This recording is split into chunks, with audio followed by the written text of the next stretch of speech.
pecado concebida. Jesús, en vos confío. Jesús, En vos confío. Jesús, En vos confío.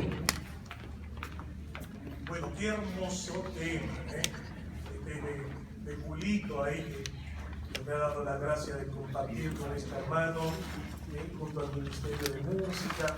Gracias por estar también y compartir este momento de oración. Pregunto, ¿tienen Biblia? Sí. Aquí, ¿tienen Biblia? Muy bien. Bueno, algunos tienen la... Está bueno.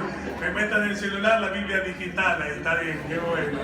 Es una buena opción, Yo prefiero la de papel. Esa, ¿no? Pero bueno, está bien. Está importante que tengamos la palabra de Dios. Porque la palabra de Dios es tan rica, porque es viva y eficaz. Y no podemos en esta fiesta de la Divina Misericordia dejar de ver una vez más, aunque quizás lo hayamos escuchado 1000 veces. Pero ¿saben qué? La palabra de Dios tiene una fortaleza grande, un poder grande. ¿Saben cuál es ese poder? Que siempre dice cosas nuevas. Y uno puede leer un texto bíblico y nunca terminar de abarcarlo, porque así es la palabra de Dios. Es inabarcable. Y de un mismo texto quizás Dios ha inspirado a tantos hermanos, hermosísimas también enseñanzas y meditaciones. Bueno, como a mí no me anda el internet, el wifi aquí porque no tengo 3G, tengo el de mi país ahí. A ver, ¿quién me presta una Biblia?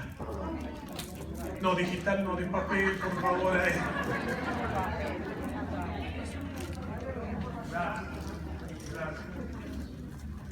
Qué hermosa. Y me encantan cuando las Biblias están escritas, subrayadas y todo eso. ¿Saben por qué? Porque significa que uno la estudia, que uno la lee, que uno la medita. Y mira, justo lo abro, justo el mismo texto. Precioso. Vamos a escuchar la palabra de Dios. Los que tienen Biblia, por favor, ábranla en el Evangelio de San Lucas. Y saben, me encanta esta Biblia, Sagrada Biblia. Hoy Dios habla hoy. En el Evangelio de San Lucas, en el capítulo 15, versículo 11 en adelante. Y la hermanita, qué lindo lo tiene acá, en fosforescente. Me encanta. Significa que uno la lee. ¿Saben? Cuando yo voy a casa, mi mamá tiene una Biblia que más que Biblia no sé qué parece, porque tiene estampita, estampata, de todo, 15 millones de estampitas. La Biblia está casi deshecha, pero le digo, mamá, se nota que la lee, ¿no? La lee, siempre medita la palabra de Dios. Y una de las palabras de Dios, pues toda es hermosa, pero que a mí más me conmueve, porque en ella podemos ver reflejado, hermanos queridos, nuestra propia historia, nuestra propia vida, que es la parábola que nosotros conocemos del hijo pródigo. Pero el título de esta Biblia es hermosa. Dice así, la parábola del padre que recobra a su hijo. Que yo le llamaría la parábola del padre misericordioso. ¿Qué significa misericordia? Que Dios se compadece desde lo más profundo de sus entrañas de nuestras miserias. Misericordis. Cordis, corazón. Dice así.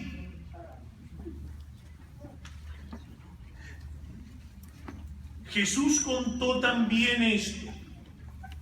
Un hombre tenía 2 hijos, y el más joven le dijo a su padre: Padre, dame la parte de la herencia que me toca. Entonces el padre repartió los bienes entre ellos. Pocos días después, el hijo menor vendió su parte de la propiedad y con ese dinero se fue lejos a otro país. donde todo lo derrochó, llevando una vida desenfrenada. Cuando ya se lo había gastado todo, hubo una gran escasez de comida en aquel país y él comenzó a pasar hambre. Fue a pedir trabajo a un hombre del lugar que lo mandó a sus campos a cuidar cerdos.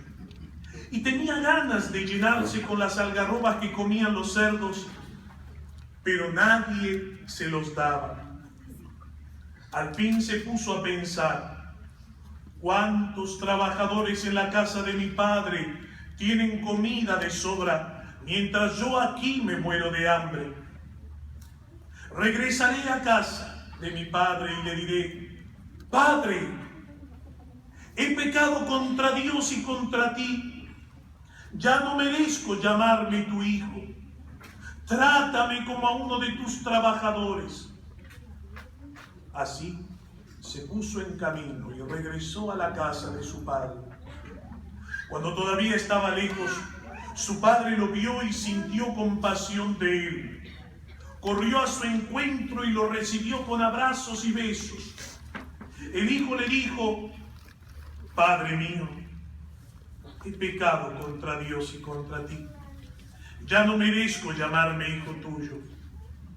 Pero el padre ordenó a sus criados: saquen pronto la mejor ropa y vístanlo. Pónganle también un anillo en el dedo y sandalias en los pies. Traigan el becerro más gordo y mátenlo.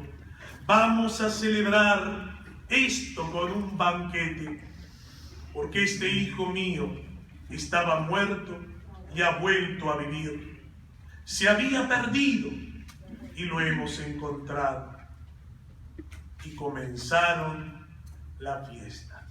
Palabra del Señor. Gloria a ti, Señor Jesús. Esta parábola, en vez de llamarle el regreso del hijo pródigo, habría que cambiar el título, que podremos decir la bienvenida del Padre misericordioso. Porque en realidad, en esta parábola, más que poner el énfasis en la actitud del hijo, podemos descubrir la actitud del padre. Ese hijo, dice el hijo menor. ¿Por qué dice el hijo menor?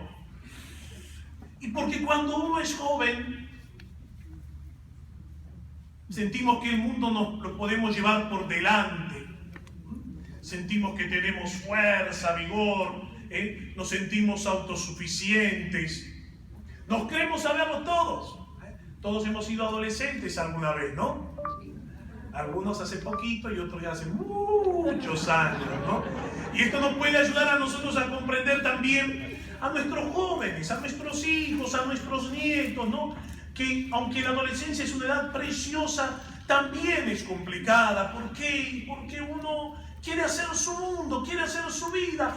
En realidad, la parábola del hijo pródigo es un fiel reflejo de nuestra humanidad, el querer independizarnos de Dios. Que fue el primer pecado, hermanos.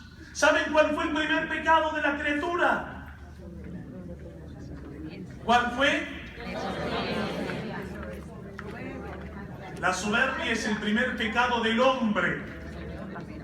El primer pecado, ¿saben quiénes lo cometieron? No los hombres.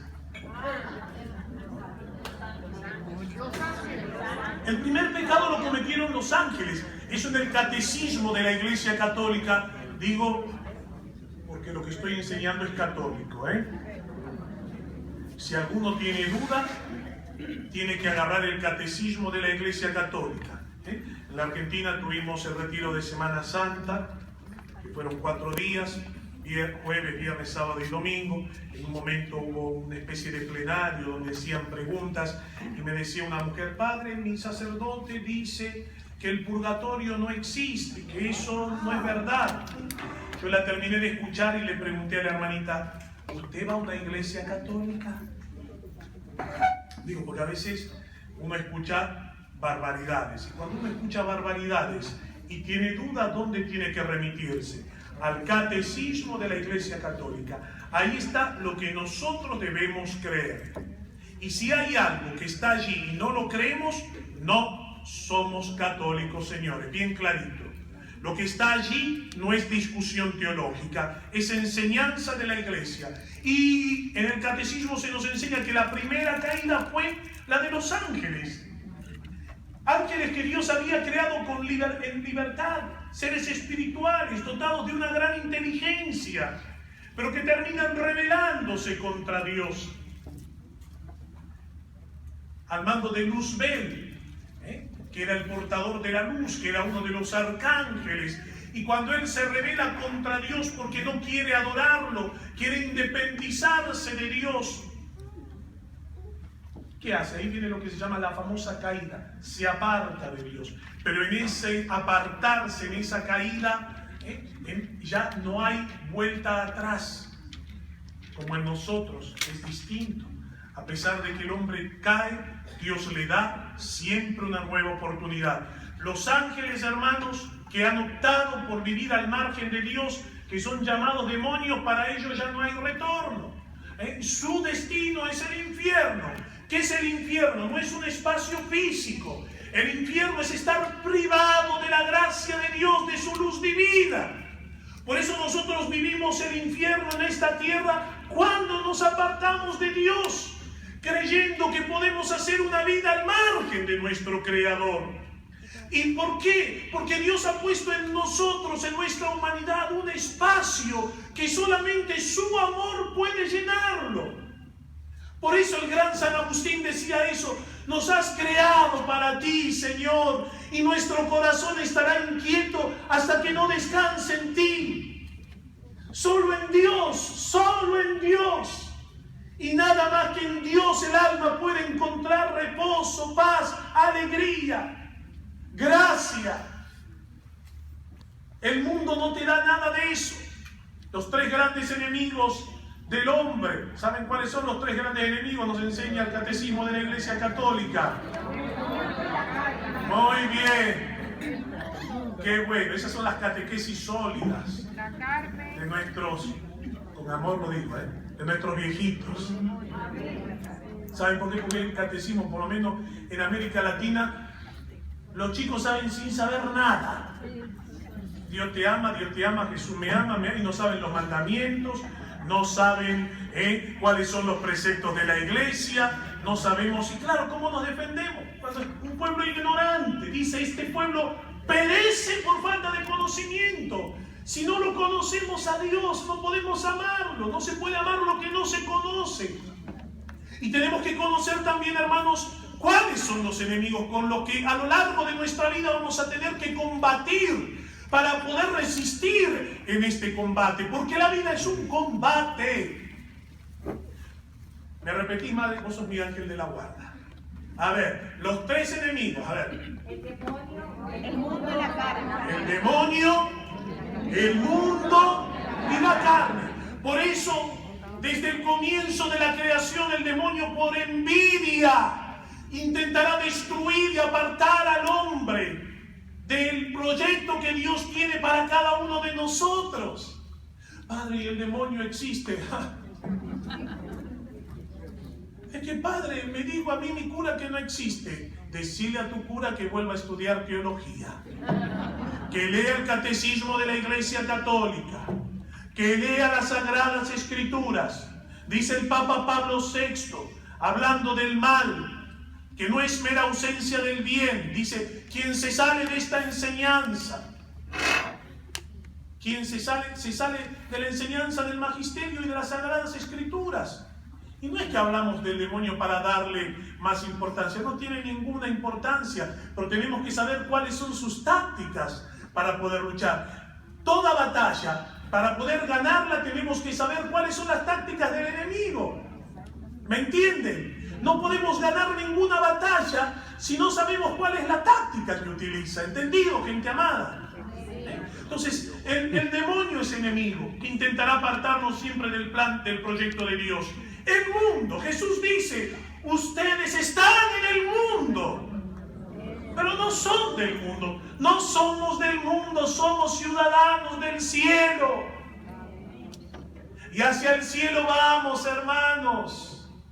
Quienes quieren ir al cielo, levanten la mano bien alta. Casi todos, no todos. Pero digan la verdad, no hagan para quedar bien con el cura. Pero no están apurados, ¿no?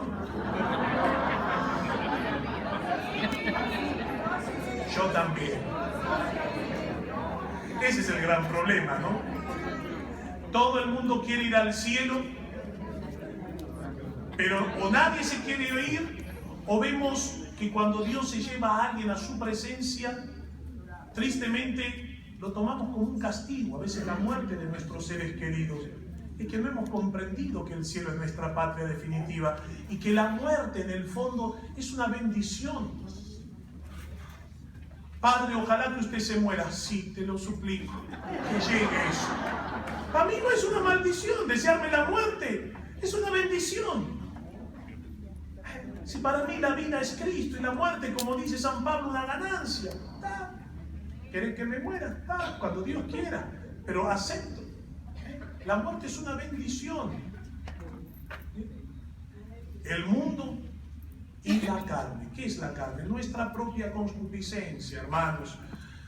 Nuestra incapacidad de hacer el bien. Como dice San Pablo, no entiendo mi manera de obrar. Hago el mal que no quiero y no hago el bien que deseo.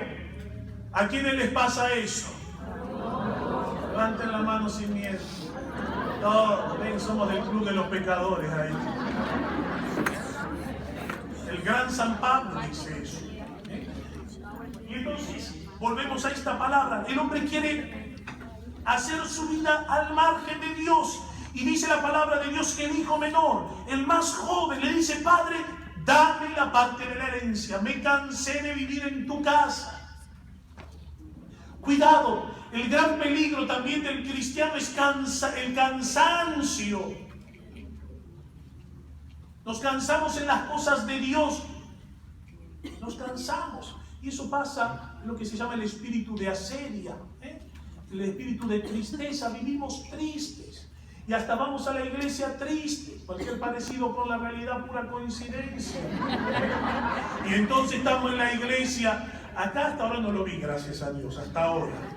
Y estamos. Vienen con alegría, Señor, canta. ¿Pasa acá también en Miami? ¿No? Metí la pata. Claro, la seria. Hasta las cosas de Dios, en las cosas de Dios, es lo más triste, no encontramos alegría. Esto es un llamado grande, ¿no? Porque es una tentación que tenemos los cristianos, hermanos, y voy a ser aún más fuerte. A veces las religiosas, los religiosos, los sacerdotes, parece que llevamos el ministerio, hablo de mi país, de la Argentina, como un peso. Y nos cansamos por celebrar la misa que dura media hora. Y nos cansamos por confesar media hora antes de la misa. Y nos cansamos por ir a ver un enfermo en el día. ¿Y qué haces en el resto del día? Vivimos cansados, hermanos. Y la misita rápida, porque la gente se aburre, sino mentira. En la Argentina y en el Uruguay, yo celebro las misas por los enfermos, 2.000, 3.000 personas. ¿Saben la misa cuánto dura? No se asusten, por favor. Duran entre 5 y 6 horas, mínimo. Y la iglesia está así. Y la gente no se mueve. Y no nos alcanzan los espacios físicos, porque no hay iglesia que pueda ir tanta cantidad de gente.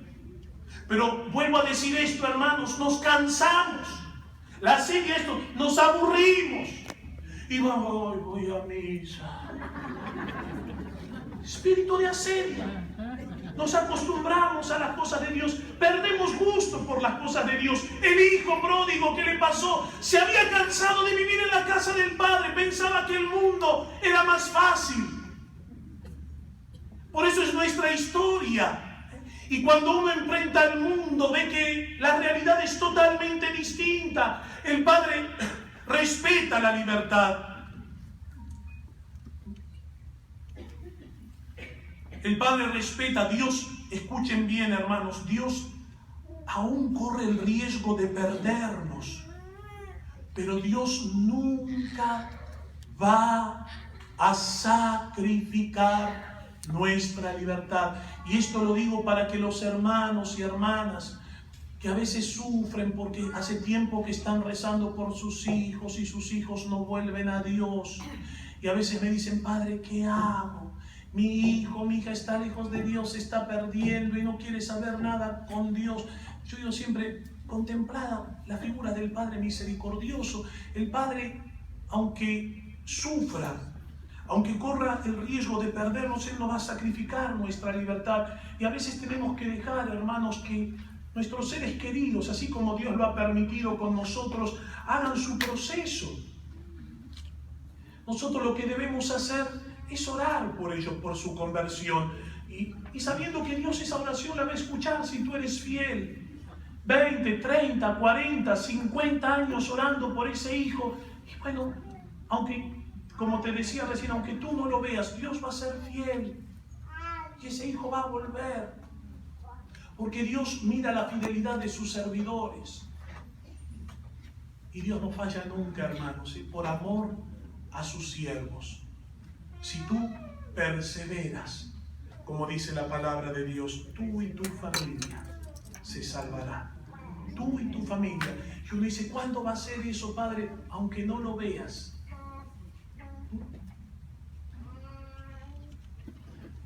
Por eso, hermanos, dice que el Hijo lo dejó. Y me imagino al Padre mirándolo, a su Hijo irse de su casa, el dolor de ese Padre, ¿no? Que es el dolor de un Dios que ve que la humanidad le da la espalda. Por eso la reparación, como nos pide la Santísima Virgen en Fátima, reparar, sí, sus dolores como madre frente a los desagravios, a los agravios que se cometen contra su inmaculado corazón, pero desagraviar también un amor que no es correspondido. La Iglesia necesita de almas oferentes. ¿Qué significa almas oferentes? Que se ofrezcan a Dios por tantas almas que viven rechazando y pisoteando el amor de Dios.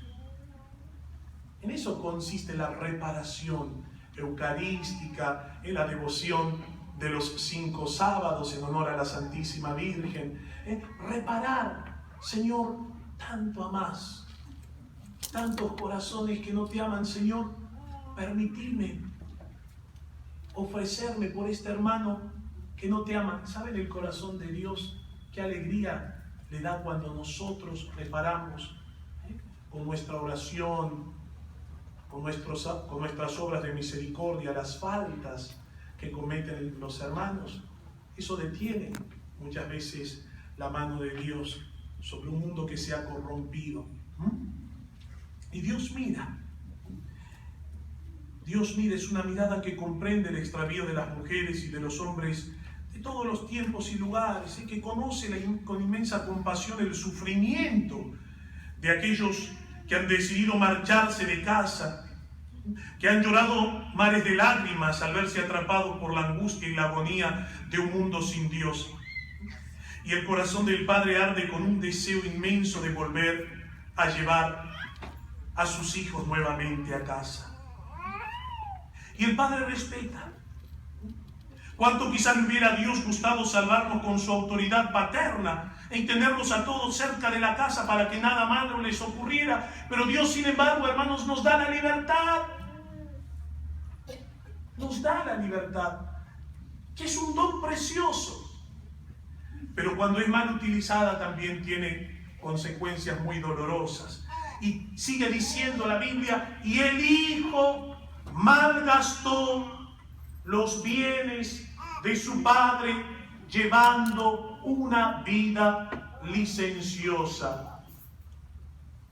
Y se derrochó todos los bienes de su Padre. Porque saben que todo lo que tenemos es de Dios y para Dios. El hombre es lugarteniente de la creación. Cuando Dios creó este mundo inmenso y maravilloso, ¿me prestas el micrófono? Así no me quedo clavado acá en el púlpito. Me gusta caminar. Gracias. Dios había puesto al hombre, y escuchen bien, la única misión del hombre, cuando Dios le creó en ese estado de gracia, antes de la caída del pecado original, el hombre vivía en el paraíso. ¿Qué es el paraíso? El paraíso no es solamente un espacio, no es un espacio físico o geográfico. El paraíso quiere decir que el hombre lo tenía todo. No tenía que preocuparse de nada, porque Dios en su providencia le daba todo. Como Dios nos sigue dando todos, hermanos, todo. La única misión del hombre era obedecer. Por eso Dios le dice a nuestros primeros padres: pueden comer de todos los árboles, menos del árbol del bien y del mal. Si ustedes prueban de ese fruto, la pena de ellos será la muerte. El hombre lo tenía todo, como el hijo tenía todo. La parábola del hijo pródigo viene a describir un poco lo que se vive en el libro del Génesis cuando se habla de la caída de nuestros primeros padres. El hijo se deja seducir por el mundo y dice que derrochó todo, llevando una vida desenfrenada. Pero aquí está, hermanos, todo tiene un final, un límite. Dice la Biblia: cuando ya se había gastado todo, hubo una gran escasez de comida en aquel país y comenzó a pasar hambre. Fue a pedir trabajo a un hombre del lugar que lo mandó a sus campos a cuidar cerdos. Esto es algo muy fuerte para la cultura hebraica. El cerdo es un animal impuro. Los judíos no comen carne de cerdo. Ay, de lo que se pierde. Un choricito, una panceta, un jamoncito, qué rico, ¿no? Es que las 12 ya me está dando hambre ahí. Entonces decir que había ido a apacentar, a cuidar una piara de cerdos, Jesús utiliza esta imagen que cualquier judío iba a comprenderlo. Era un hombre ya impuro, era un hombre que estaba ya al margen del pueblo de Israel. ¿Por qué? Porque no podían tocar un animal impuro, no podían comer un animal impuro. Entonces, la impureza hacía que esa persona quedara autoexcluida del culto. Estaba excluida, excomulgada. Utilizamos esta palabra los católicos para que ustedes puedan comprender bien. O sea que más bajo no pudo haber caído. Pero aquí es donde entra este regalo que Dios nos hace, que es el arrepentimiento sincero. Y aquí quiero hacer una diferencia entre el arrepentimiento y el remordimiento. Mientras que el arrepentimiento es un don de Dios, cuando tú te arrepientes de tus pecados, qué lindo ahí. Ahora vamos a seguir confesando en un ratito. Los hermanos que iban a reconciliarse con Dios, Dios pone un espíritu de arrepentimiento. El arrepentimiento significa darme cuenta de que he ofendido a Dios, que ya no quiero seguir caminando en la basura, no quiero vivir en la basura, quiero cambiar, quiero salir de la mugre. El arrepentimiento es un don que Dios infunde a sus hijos. El deseo de querer cambiar, de volver a esa vida nueva que Dios está deseoso de darnos, porque dice la Biblia: Dios no quiere la muerte del pecador, sino que se convierta y viva. Y así, hermanos, dice que este hijo menor entra en su corazón a recapacitar, vuelve a pensar, vuelve a darse cuenta de que todo lo que había vivido era una falacia, era una mentira, que había caído en la mentira, que había quedado en la miseria, no tenía nada. Y ahí es cuando recapacita, qué lindo. Y él piensa: ¿cuántos trabajadores en la casa de mi padre no pasaban hambre? Solo trabajadores. Por eso yo voy a ir a la casa de mi padre, porque sé que no soy digno. No sé, hermanos, si les pasa alguna vez eso. A mí como sacerdote me pasa continuamente. En ese momento cuando decimos: Señor, no soy digno de que entres en mi casa. pero una palabra tuya bastará para sanarme. ¿Saben qué me gusta a mí en la misa cuando decimos en la plegaria eucarística, te damos gracias? La plegaria eucarística es una oración que se dirige siempre a ¿quién? Al Padre. Te damos gracias porque nos haces dignos de servirte en tu presencia. Nos haces dignos. ¿Cómo somos dignos, hermanos? Por medio de la sangre de Cristo. ¿Por medio de qué? La sangre de Cristo. Es Él el que nos hace dignos. Por la sangre de su Hijo, derramada por nosotros. Por eso cuando nosotros accedemos al sacramento de la confesión, el más chiquito nos está escuchando ahí. Hola, bonito.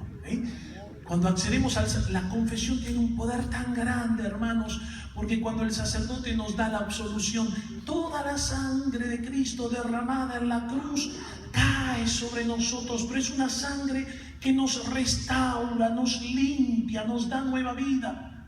¿Vieron cuando una persona que se está muriendo desangrada y necesita una transfusión de sangre? Bueno, es eso, la sangre de Cristo nos restaura, nos fortalece. Por eso el demonio no tiene de dónde agarrarse. Por eso yo siempre digo a la gente que la confesión es el mejor exorcismo. El mejor exorcismo. Hay gente que me dice, padre, me hace un exorcismo. Y claro, no todo el mundo necesita un exorcismo. Yo le hago así una oración de liberación, oramos pidiendo al Señor que libere de ataduras, de cadenas. Pero yo siempre digo, ¿cuánto hace que no te confesás? Porque mientras que un exorcismo es imitar la caridad de Cristo hacia un alma que sufre, el exorcismo es un sacramental, no es un sacramento, es un sacramental. En donde la iglesia autoriza, o el obispo autoriza, porque el obispo es el ministro que debería exorcizar, pero delega a los sacerdotes ese ministerio para que en nombre de la iglesia expulse a esas entidades espirituales que están atormentando físicamente la vida de una persona. Y esto es real, El ritual del exorcismo, el nuevo, ahora fue promulgado por el Papa Juan Pablo II, es un nuevo ritual. Hoy la iglesia, gracias a Dios, muy de a poco, casi tímidamente se está abriendo a este ministerio, porque hubo una época en la iglesia donde prácticamente de este tema no se hablaba. El año pasado, mis superiores me mandaron justamente en Roma, donde tuvimos un encuentro, un curso, que el Ateneo Pontificio Regina Apostolorum, ¿no? Con la aprobación de la Iglesia y el apoyo del Papa Francisco, para formar a futuros exorcistas, un curso para exorcistas o personas que acompañan en este ministerio a los sacerdotes delegados por el obispo, ¿sí?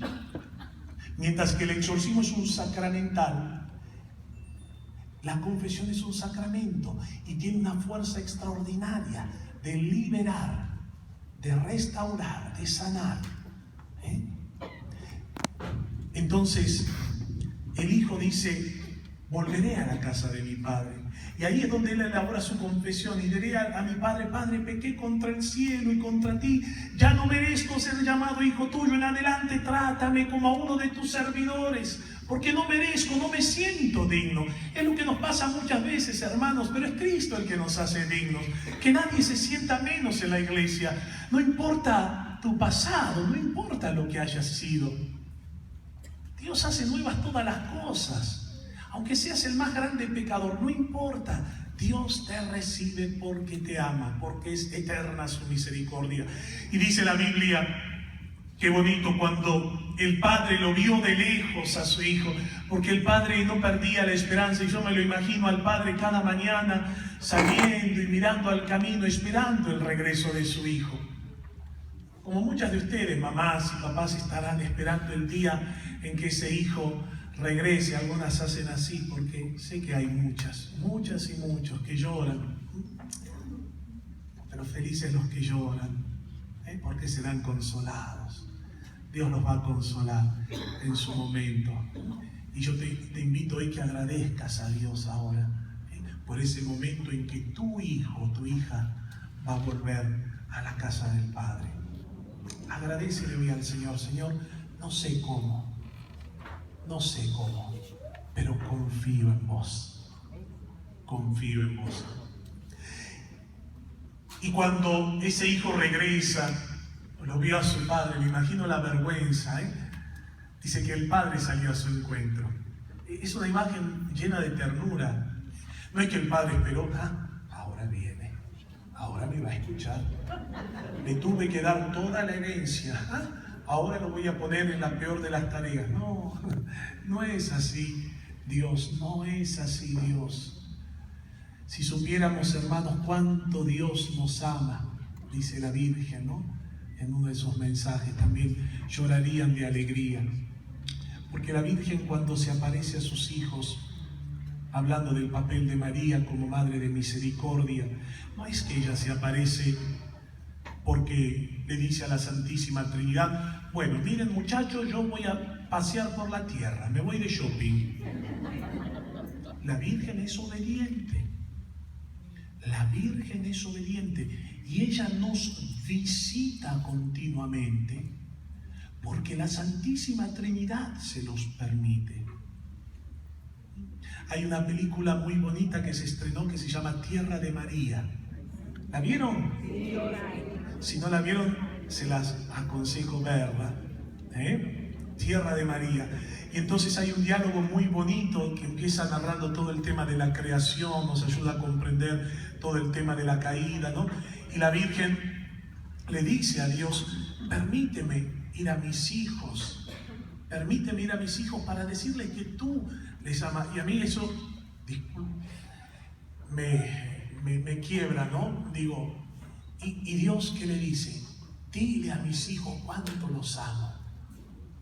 Dile a mis hijos cuánto los amo. Si María, como Madre de Misericordia, se hace presente, es porque ella viene a revelarnos el amor que Dios nos tiene a cada uno de nosotros. Tantos santuarios que son lugares de gracia, de reconciliación, de conversión. Vuelvo a esto, hermanos, si la Virgen se hace presente, es porque ella colabora con su Hijo, colabora con el plan redentor, y ella viene a recordarnos como madre que tenemos que volver a su Hijo. Ella viene como divina pastora a juntar el rebaño antes que oscurezca, porque saben que nunca en la historia de la Iglesia, en estos últimos años, a partir de 1830 con la medalla milagrosa, algunos teólogos dicen que comenzó la era de María, el tiempo de María, porque desde 1830 en la Rue du Bac, cuando se le aparece una vicentina, a una hija de la Caridad, Santa Catalina Labouré, yo soy vicentino de esa misma orden, dicen, a partir de ahí unas seguidillas de apariciones, en Lourdes, mucho tiempo después en Fátima, pero en distintos lugares. Hoy se están estudiando más de 500 en este momento, más de 500, ahora 500 apariciones o manifestaciones pseudo-marianas, podemos decir así, porque la Iglesia está estudiando, pero el número no deja de ser significativo. La Virgen viene porque la humanidad, porque sus hijos, nosotros, estamos viviendo épocas difíciles. Y ella viene a juntar el rebaño porque no quiero caer en una especie de pesimismo ni de oscurantismo, pero no hay peor ciego que aquel que no quiere ver. Hoy vemos la gran oscuridad que se ciñe sobre la tierra, lo vemos en nuestras familias, muchas veces en nuestros hijos, en nuestros nietos, cómo el mundo los seduce. No hay que ir muy lejos para ver la oscuridad, cómo intenta dominar los corazones. Lo vemos tristemente aún cerca también de nuestro hogar y cómo seduce a tantas personas. Y el Padre, aquí está lo lindo, cuando ve a sus hijos, cuando ve a su hijo regresar, aunque el hijo había preparado un gran discurso, Padre, pequé contra el cielo y contra ti, el Padre le corta el discurso, lo abraza, lo besa, no deja que termine el discurso, dice, tráiganle una túnica nueva, pónganle un anillo nuevo, una alianza nueva que Dios hace con nosotros cada vez que nos reconciliamos con Él. Pónganle sandalias, estaba descalzo en la miseria, pisando la tierra, calcen sus pies y hagamos un banquete. ¿Cuál es ese banquete que el Padre nos ofrece? Es el de la Eucaristía, hermanos, donde comulgamos, donde comemos el cuerpo del Cordero Divino, de Jesucristo, que es alimento de vida para nuestra vida. En cada Eucaristía el Padre nos ofrece a su Hijo, nos ofrece el mejor alimento, que es vida para nuestra vida. Porque este hijo mío estaba muerto y ha vuelto a vivir, se había perdido y lo he encontrado, dice la palabra de Dios. Y comenzó la fiesta.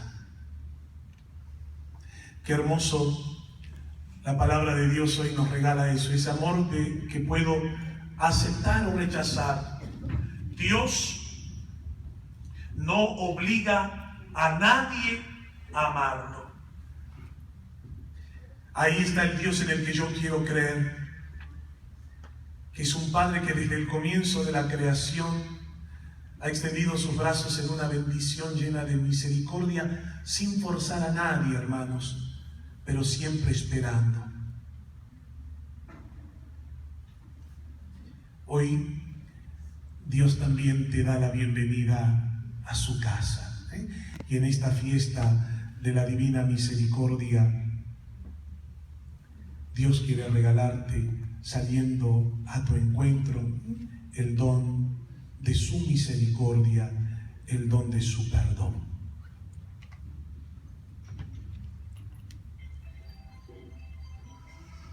Vamos, si les parece, a hacer un canto, una oración. No sé cómo estamos con los tiempos, 12:30, ¿sí? Tenemos 15 minutos más, pero hay muchas almas que necesitan reconciliarse con Dios. Así que voy a seguir confesando un poquitito. No, almorzar no, agüita y alguito, pero vamos a confesar. Después voy a comer, no hay problema. Pero primero vamos a reconciliar, porque hay mucha necesidad de Dios. Y ¿saben qué, hermanos? Es un día de gracia. Y hoy las puertas del cielo se abren de par en par en estas vísperas casi de la fiesta de la Divina Misericordia. No olvidemos esto, el antídoto que Dios ofrece frente a tanto mal que hay en el mundo. ¿Cómo se llama? Misericordia. No entendieron nada. ¿Cómo se llama? Misericordia. Nunca dudes de la misericordia de Dios, nunca. Ojalá que nunca ofendamos gravemente a Dios, pero si alguna vez caemos por debilidad, nunca te retrases en ir a buscar su perdón. Porque lo peor que te puede pasar en esta vida, ¿sabes qué es? Vivir en desgracia, vivir sin la gracia de Dios, vivir en el pecado. Todos somos pecadores, todos. Acá le habla un pecador que, como muchos de ustedes, fue alcanzado por la misericordia de Dios. Y yo siempre digo, hermanos, ¿saben qué? ¿Qué sería de mi vida si no lo hubiera conocido a Jesús? Si no lo hubiera conocido a Jesús, hoy no estaría con ustedes. Capaz estaría tirado en una zanja, con una botella en una mano, o perdido, no sé. Pero por su gracia y su amor, tú y yo hoy estamos aquí. Así que a preparar el corazón para esta fiesta de la Divina Misericordia. Y buen provecho. Cuánto esperado este momento, cuánto he esperado que vinieras a mí, cuánto he esperado que me hablaras.